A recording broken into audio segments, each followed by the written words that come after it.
I don't know if you see them, but I see videos all the time with people saying, if you have kids, you need to start this, and you need to hire them as an employee and pay them $12,000 a year, and then put this much into a Roth IRA, and da da da da da da.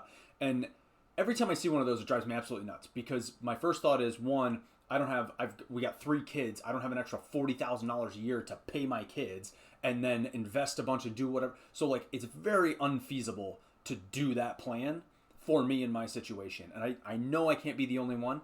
They also, in those videos, never tell you why. Why do I need to do that? Why do I care? Why are my kids gonna care?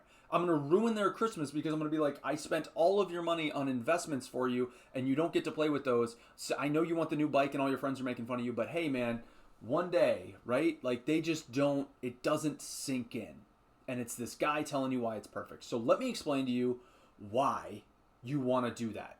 Even if it's not paying them $12,000 a year and the whole thing and da da da da.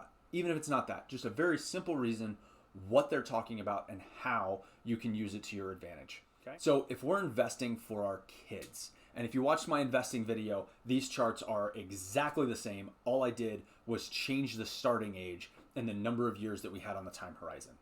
So, and I had to take years off of the graph because it was so many numbers all together because your kids are so young and they're gonna live for so long, right? So for every $1,000, and in the investing when I talk about it, for the $1,000 when you retire at 65, it's worth $32,000. Well, here we're starting at a much younger age. And I went with 5 because it was just a round number. That gives us 60 years of investing before they take the money out. And for every $1,000 that you can put aside for your kids when they go to retire, it's going to be worth, assuming an 8% return, and you can go look at my other video for why, $100,000. Think about that. You're going to turn $1,000 into a $100,000 gift for your kid when they go to retire. So they're not going to thank you at Christmas when they don't have the bike, but they are sure going to thank you when they want to retire, right? And the reason, one of the big reasons that they say you want to put it into a Roth IRA in all of those videos is because the Roth IRA is post-tax and you're not getting an employee match, right? If you're the employee, you're not matching your kid's investment. So the IRA doesn't make sense in that situation. And that's where the Roth comes in. So they're not going to pay tax on that $100,000 that they made, right? Absolutely insane numbers. And all because you started at a young age.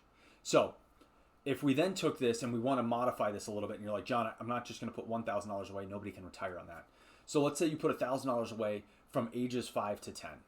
It's going to be worth about $500,000. It's a little bit short of it at retirement.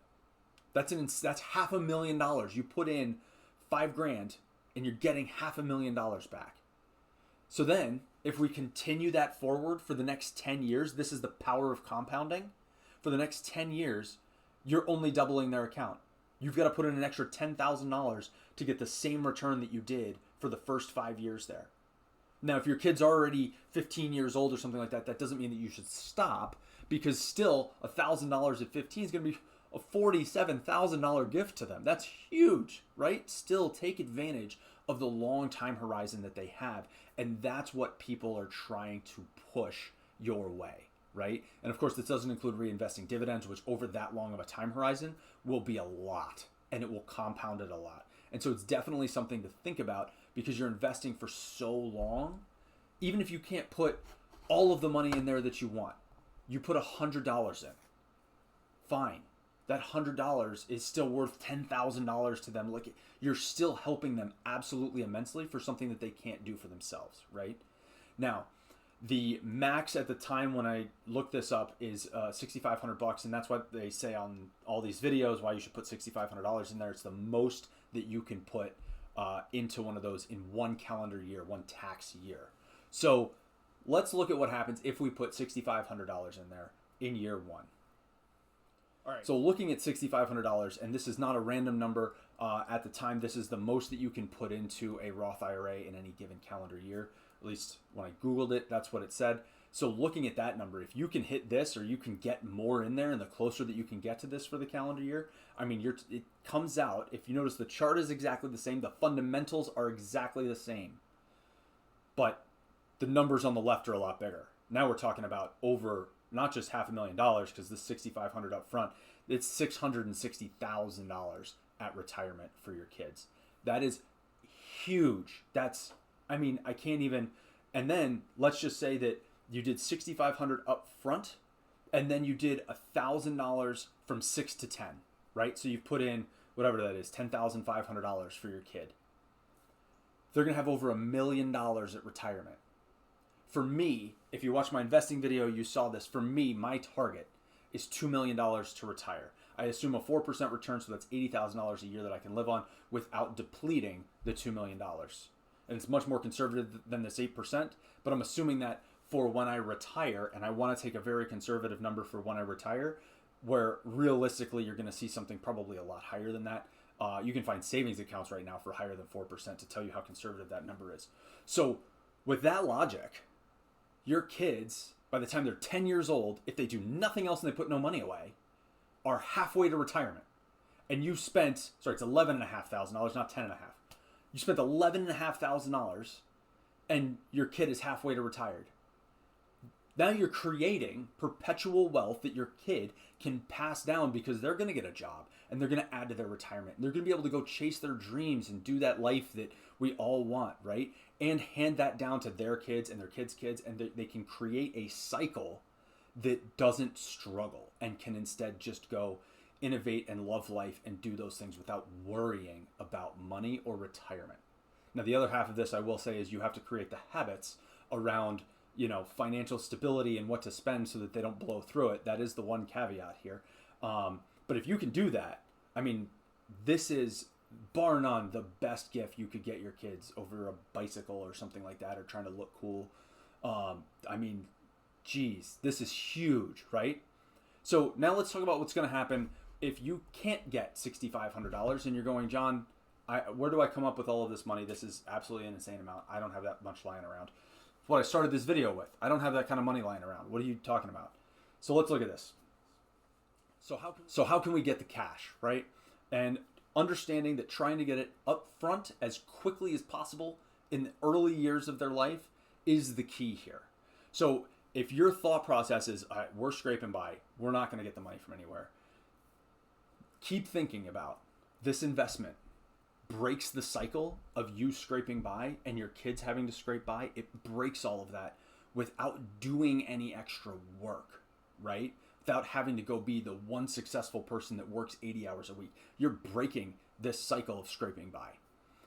So, easy thing to do especially when they're really young and they're not going to notice you can have a few books and you can have a few whatevers, and like cutting down on just the clutter and the stuff that you buy them, and asking for gifts, birthdays, holidays, all that kind of stuff, saying, can you just send us cash, or set up an investment account? Go talk to an investment advisor and say, I want to set up an account for my kid that people can put money into, right?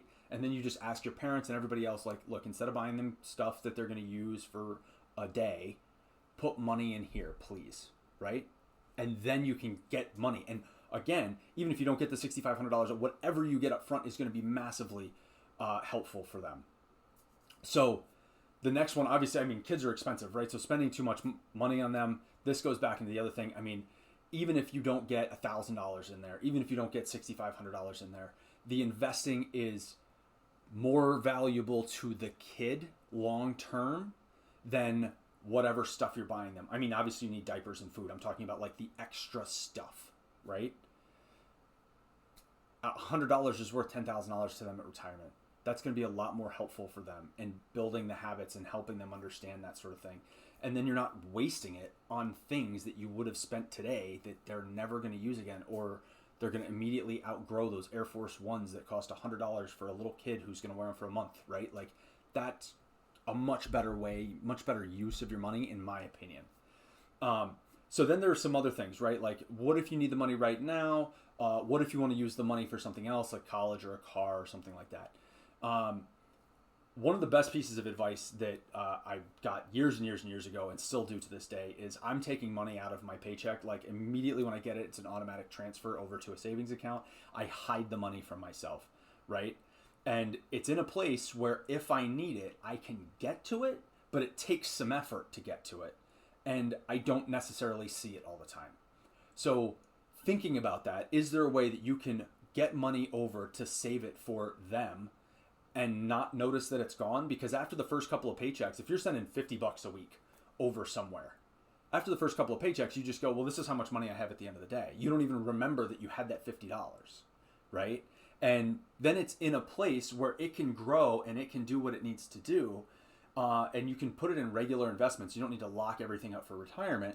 But then you can go, okay, so if I actually need it, then I can go get it. Now you're going to have to pay taxes and all that kind of fun stuff when you do it. But you're building wealth along the way. So when you go to buy them a car or pay for college or do something like that, you're really cutting down the amount that it costs because you've put money aside and let it grow, and you've tried to give it some amount of time to grow before using it. So there are many options out there. There are a lot of things to really think about and consider and meet with investment professionals about and that sort of thing. But I just wanted to really explain to people why all of these people on social media and whatever are yelling about why you need to invest for your kids. They're not wrong.